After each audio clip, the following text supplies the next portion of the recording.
I understand that people love memorabilia and we enjoy things, but some things are actually demonic. We don't need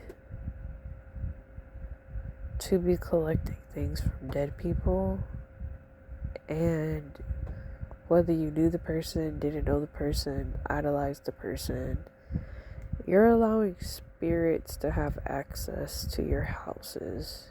For example, when I was younger, I remember somebody's daughter had passed away, and my mom and the girl's mom that passed away allowed me to go into her room after she had passed less than a week ago to collect whatever I wanted from her room.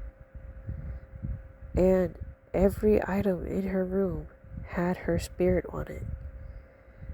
And if I took that, her spirit would be invited into my space to dwell there.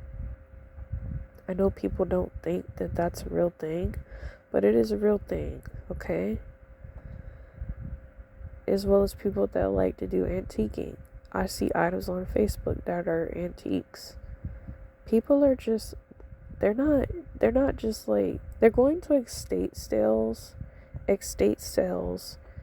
and just, when people die, they just take all their items and just sell it to you.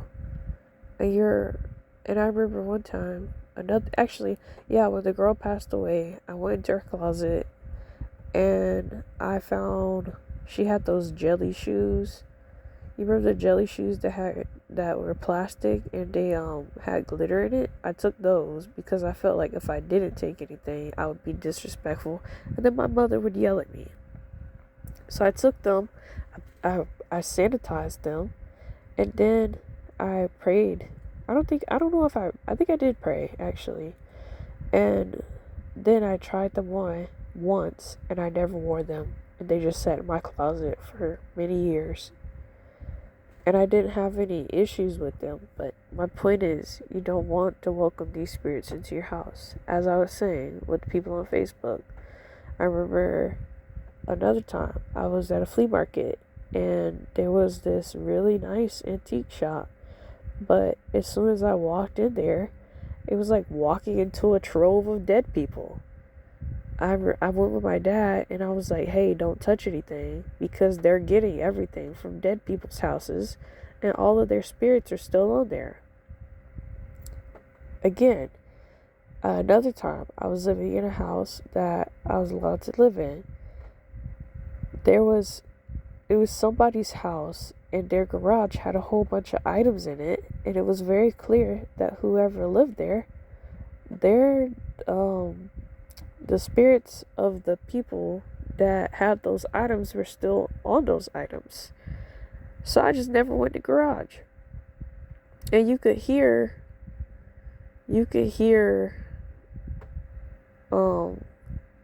noises in the garage, and I would pray all the time because they also would try to get into the house and try to monitor you in the house that my husband and I were living in. Like, this isn't, there's warfare around some of this stuff, and there's things that you're allowing in that don't need to be there. Just like when people say, hey, don't get these relics, don't get these items because they could be used for witchcraft. Yeah, they could be used for witchcraft, but in this case, witchcraft has no power. But what I'm saying is, pray over your stuff or simply don't get it. Alright? God bless you, God keep you.